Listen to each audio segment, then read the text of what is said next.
Alors, merci beaucoup pour cette intervention qui était très élaborée, très, très complexe. Heureusement que la vidéo permettra de la revoir parce Je qu'il peux aussi vous y donner avait le texte beaucoup si vous voulez. de distinctions. Oui, vous avez vous lancez les feuilles. Euh, voilà, je ne sais pas si certains d'entre vous ont des questions. Moi, j'en aurais une éventuellement qui viendra en renfort des vôtres, mais n'hésitez pas à vous lancer. Emmanuel a une question, j'ai l'impression. Je me permettais juste une observation. D'abord, on aura le texte, donc on le mettra en ligne. Hein. Merci Alexis. Ce qu'il y a de passionnant, moi j'ai une question à poser sur la dernière partie de l'intitulé, mais ce que je trouve intéressant et qu'on doit partager, c'est lorsque quelqu'un donne à penser. Et ce que je trouve assez intéressant, c'est qu'on a à penser ces questions et faire de l'éthique, être responsable par rapport à de nouveaux enjeux comme ça qui font irruption, des enjeux inédits d'une certaine façon pour lesquels on n'a pas de véritable repère. On peut effectivement voir le Maral de Prague, on peut voir effectivement les travaux de Gershom-Scholem. Enfin, je veux dire, il y a une tradition qui peut l'éclairer, mais aujourd'hui, au moment où ça fait irruption, comment accompagner et comment préserver des valeurs malgré toutes ces mutations, comment d'ailleurs essayer de trouver dans ces évolutions de quoi nourrir notre réflexion et nos valeurs d'humanité. Donc, soyez attentifs à cette rencontre du point de vue d'avoir la chance de pouvoir poser certaines questions qui peut-être à un moment donné ne seront plus posables ou praticables, faute de les avoir posées au moment où c'était encore possible. D'où l'intérêt en matière d'éthique d'anticiper.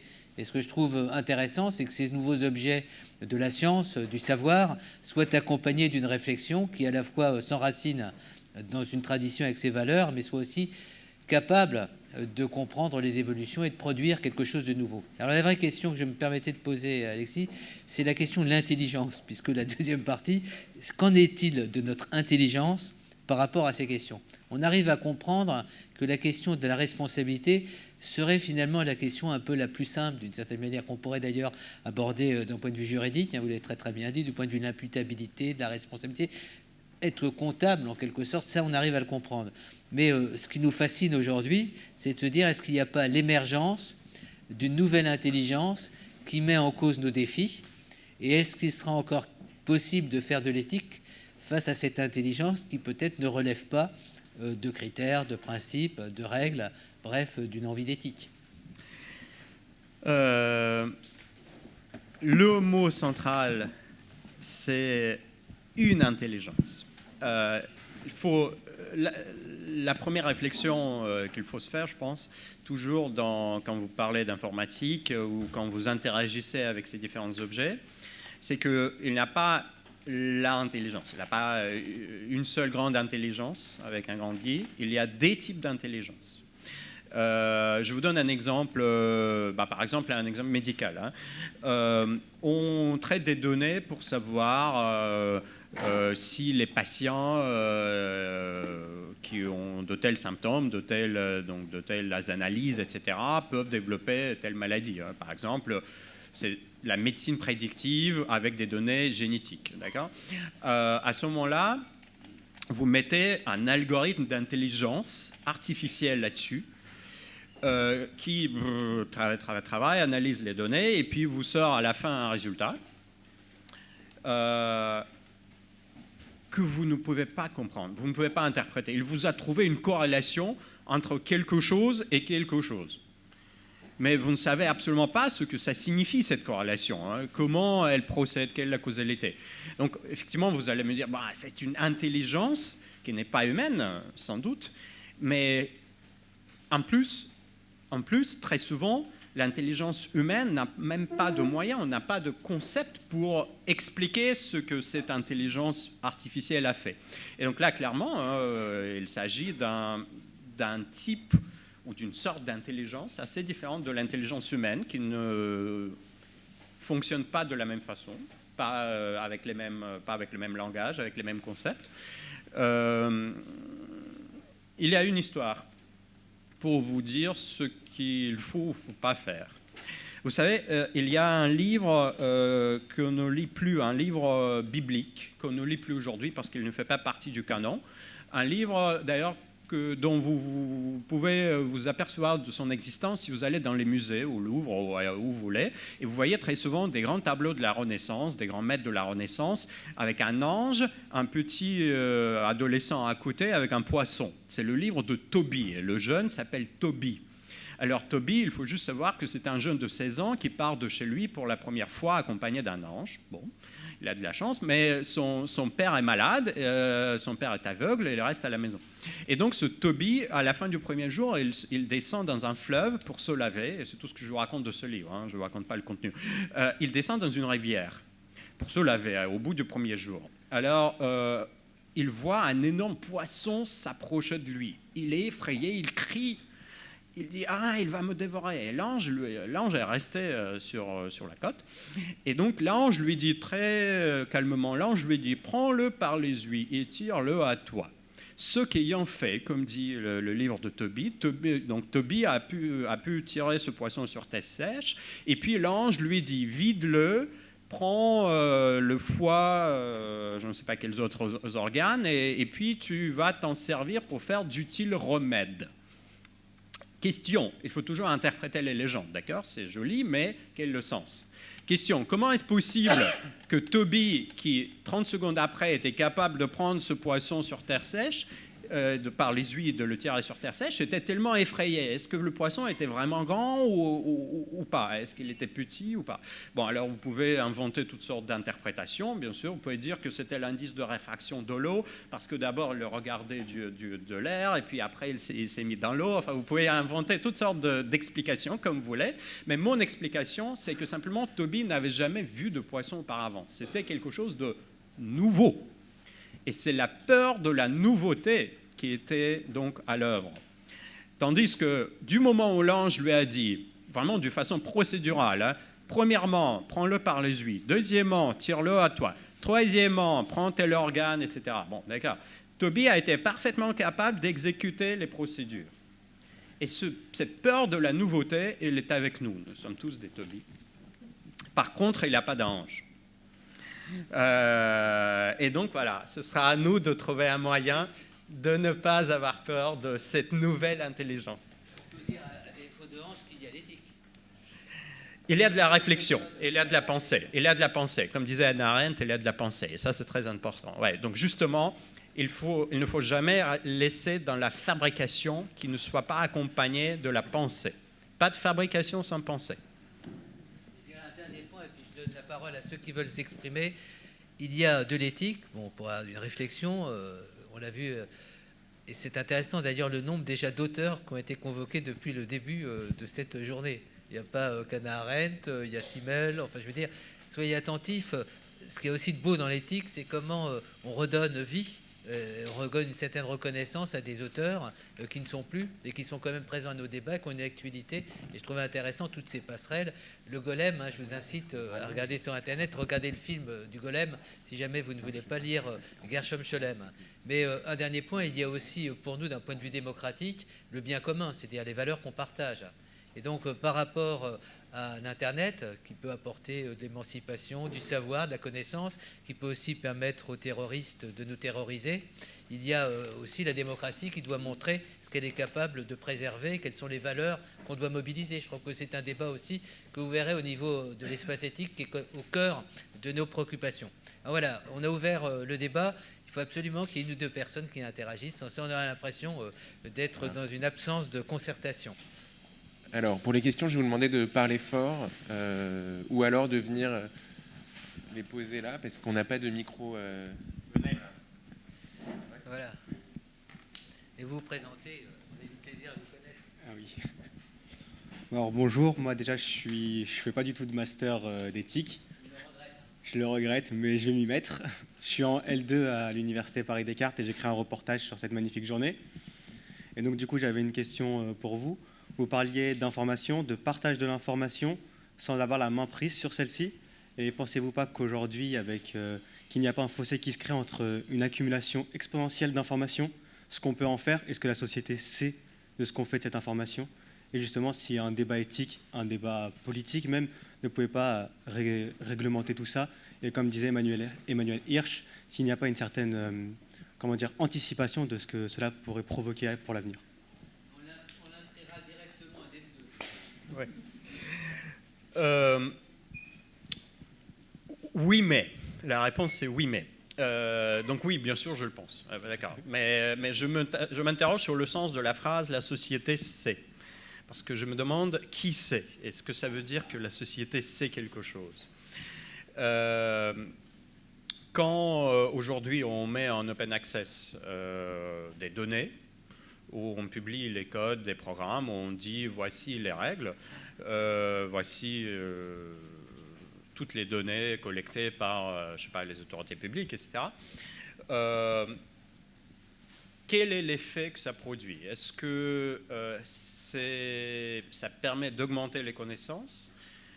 Ou est-ce que c'est en soi déjà quelque chose de bien, mais pourquoi? Tout le monde est plutôt d'accord que c'est quelque chose de bien, mais pourquoi? Et la question fondamentale derrière, pour moi, est celle de la connaissance. C'est-à-dire, très souvent, par exemple, quand je fais, où je suis avec des collègues les expériences en physique, on suit la même démarche. On met en open access des fichiers énormes de toutes les données qu'on a collectées. Mais est-ce que ça va permettre, sans les moyens qui étaient les nôtres, dans mes équipes à moi, à quelqu'un d'autre de savoir ce qui s'est passé dans telle expérience?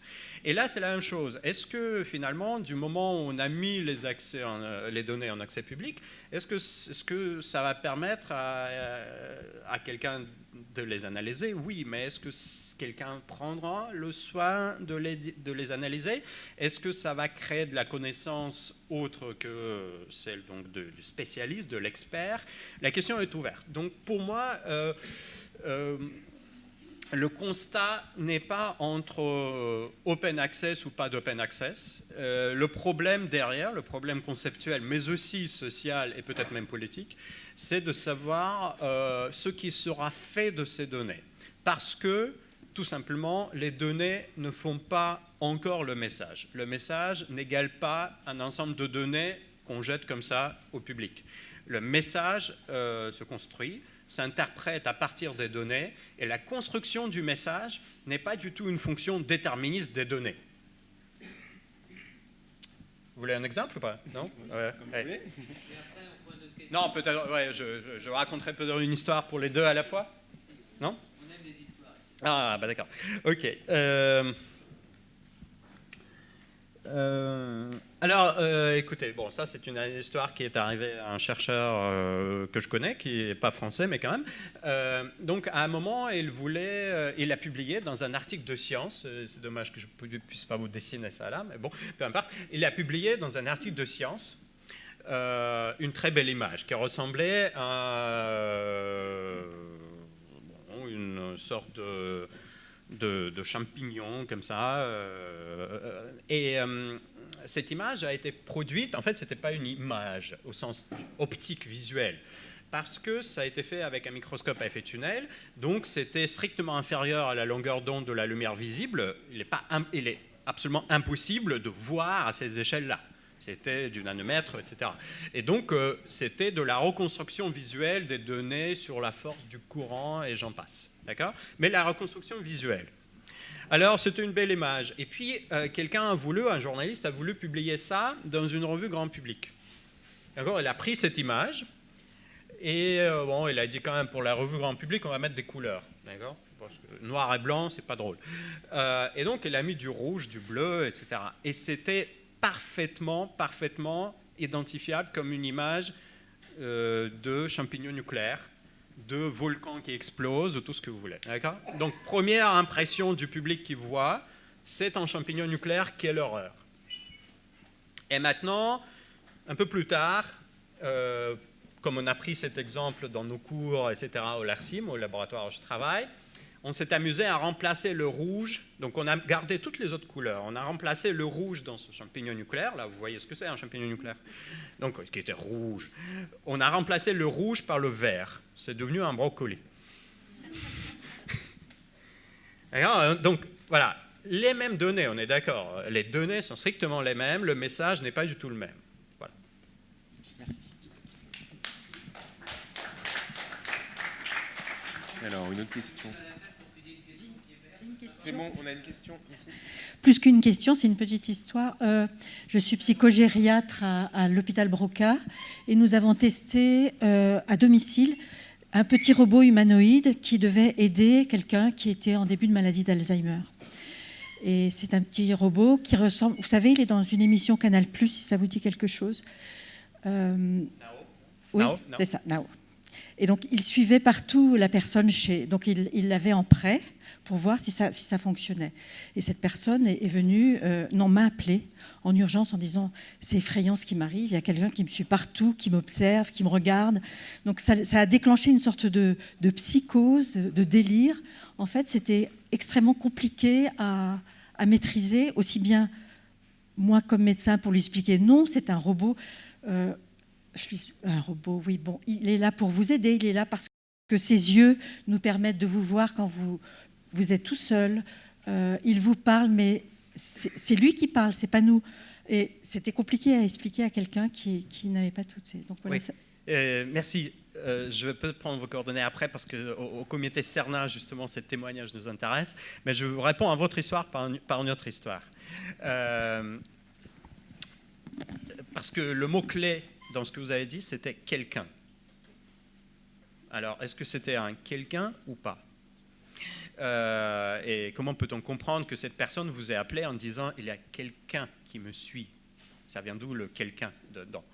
Alors, dans les chroniques des populations juives de la vallée du Rhin du 11e, 12e siècle, on a trouvé cette histoire. D'ailleurs, c'est Gershom Scholem qui l'a trouvée, qui n'a rien à voir avec le golem de Prague, d'accord.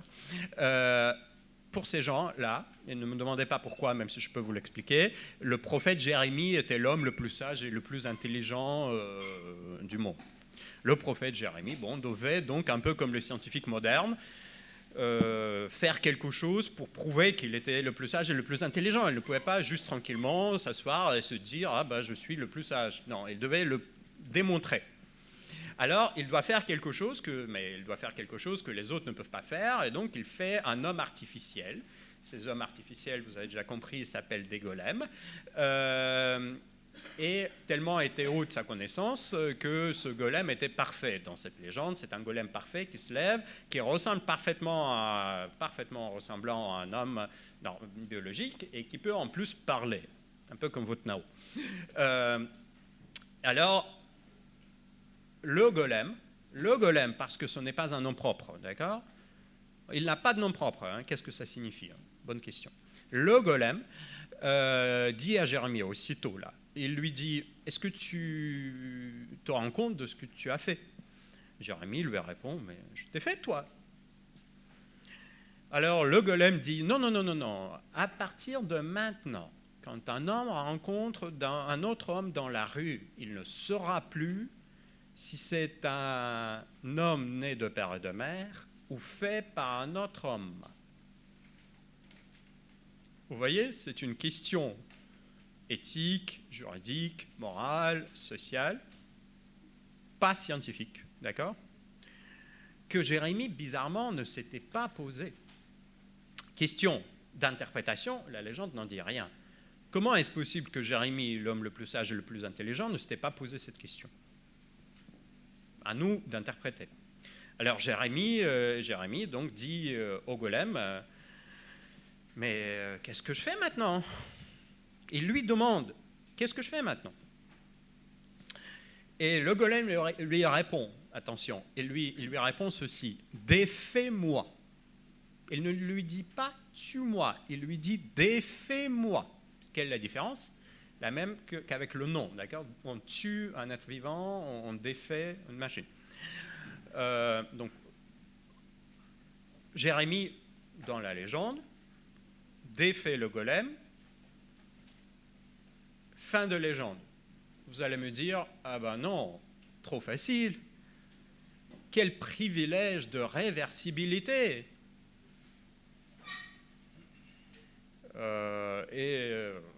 Je serais d'accord avec vous.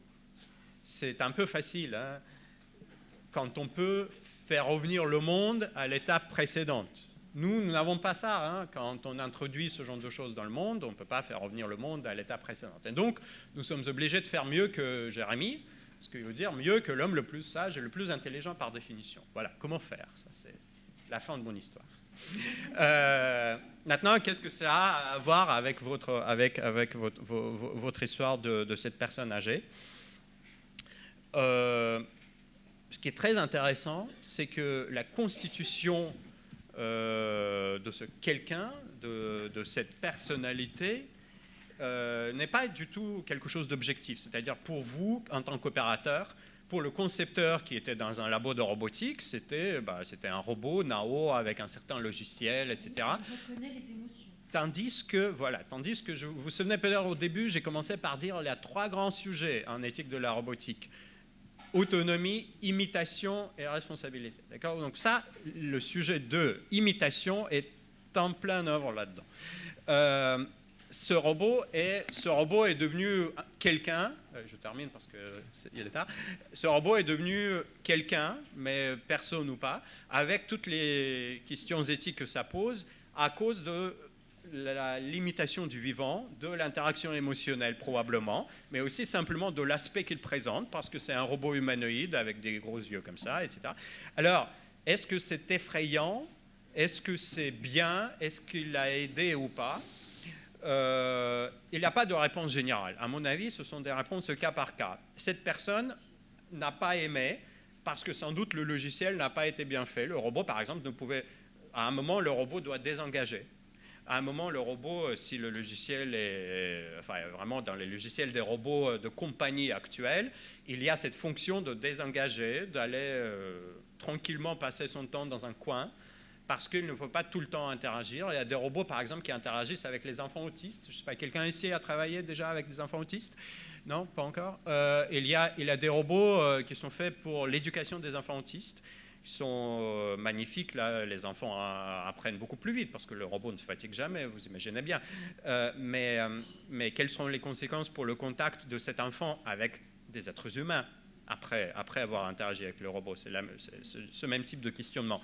Et donc, au cas par cas, comment travailler sur le logiciel? Comment faire en sorte que ce robot ne soit pas perçu comme quelqu'un qui vous suit, quelqu'un qui vous observe, avec cette peur un peu foucauldienne, d'ailleurs, que Michel Foucault nous a décrit, d'être observé en permanence.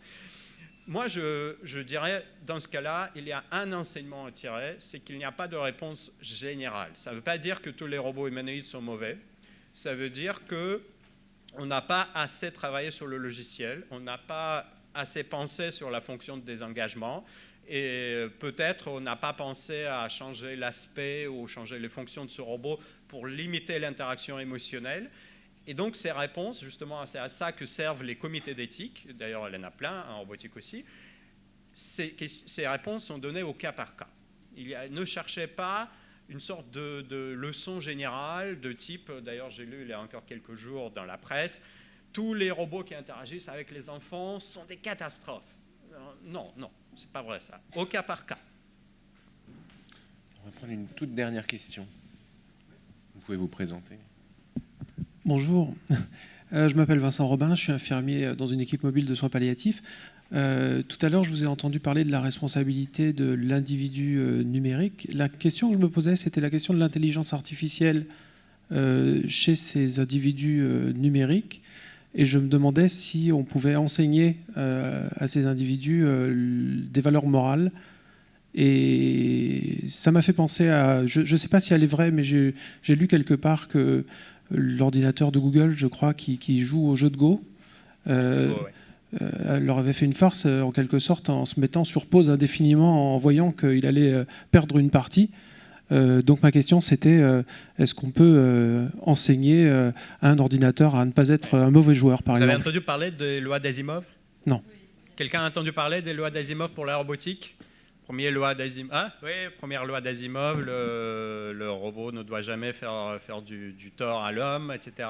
Donc c'est une hiérarchie des lois dont chaque loi numéro N+1 doit être validée à condition que toutes les précédentes sont validées. C'est assez intéressant. Le problème, c'est que ça n'a absolument pas de traduction technique, ces lois. Ce sont des énoncés dans notre langue pouvez les traduire d'anglais vers le français, vous ne pouvez pas les coder, ça n'existe pas. Mais il existe tout un champ de recherche qui s'appelle Ethics by Design, ou machine ethics, machine éthique en quelque sorte, éthique des machines, où les gens, et c'est toute une communauté, il y a des centaines de chercheurs dans le monde, qui travaillent sur ça exactement. C'est-à-dire, ils essayent de trouver des façons de coder, d'encoder des choix moraux, des règles éthiques.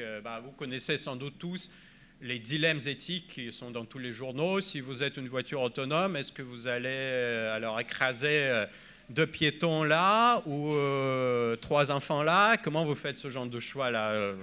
C'est impossible parce que les dilemmes éthiques sont faits pour ne pas avoir de solution. C'est ça le dilemme moral en quelque sorte. Mais il n'empêche que quand vous êtes développeur du code pour un système intelligent, il y a un certain nombre de choix à faire. Et est-ce que le hasard, moi je prends toujours pour la reconnaissance de la valeur morale et éthique du hasard. C'est-à-dire, dans certains cas, il faut faire un choix aléatoire. Parce qu'on ne peut pas choisir entre le mal et encore un mal plus grand. Mais bon, en tout cas, c'est un domaine de recherche, effectivement. Pour la voiture autonome, je vous rassure, les dilemmes éthiques sont plutôt des modèles que des vraies situations. Donc ça ne veut pas dire que du moment où vous allez voir la première voiture autonome ou prendre un taxi autonome d'ici quelques années, tout de suite vous devez penser à combien de piétons cette voiture va écraser, ou est-ce qu'elle va préférer de tuer des piétons ou de tuer vous-même en tant que passager en allant dans un mur. Bon, évidemment, ces situations en pratique peuvent un jour advenir, mais normalement, ce n'est pas comme ça que ça se passe. Donc, ce sont plutôt des modèles. Mais c'est un domaine de recherche qui se heurte à cet obstacle fondamental que les valeurs morales sont formulées dans le langage humain, tandis que les machines ne parlent pas le langage humain. C'est du code. Et la traduction entre les deux, c'est-à-dire la formalisation des choix éthiques et des choix moraux, a priori est impossible. En pratique, dans des cas limités, les chercheurs essaient de modéliser certaines situations de libre arbitre, de choix, donc, que nous faisons, et tout en sachant que ces machines, en aucun cas, bon, vous connaissez tout un tas de films là-dessus, Ex Machina, Her récemment, etc. Ces machines, en aucun cas, ne deviennent des agents moraux. Par contre, ces machines, surtout en interaction homme-machine, là, vont simuler, où nous allons croire qu'elles ont une moralité. Nous allons croire qu'elles ont des émotions. Ce sont des leurs. Des leurs. Avec 2 R, hein, d'accord, avec 2 R. Mais cette simulation est totalement indistinguable, déjà au niveau des émotions. Il y a des cas où l'émotion de la machine est juste indistinguable de la vraie émotion. Mais existe-t-il une vraie émotion? Et de la même façon, je pense, les choix que les machines vont faire dans des cas de choix moral, que nous appelons habituellement, nous, choix moral, ce comportement des machines sera indistinguable de ce que nous croyons être un comportement moral. Et à ce moment-là, la simulation devient cette chose réellement. La simulation de la moralité est la moralité. La simulation des émotions sont des émotions parce qu'ils sont indistinguables. Et je pense que nous allons vers ce genre de monde. Ouais. Merci beaucoup. Merci beaucoup.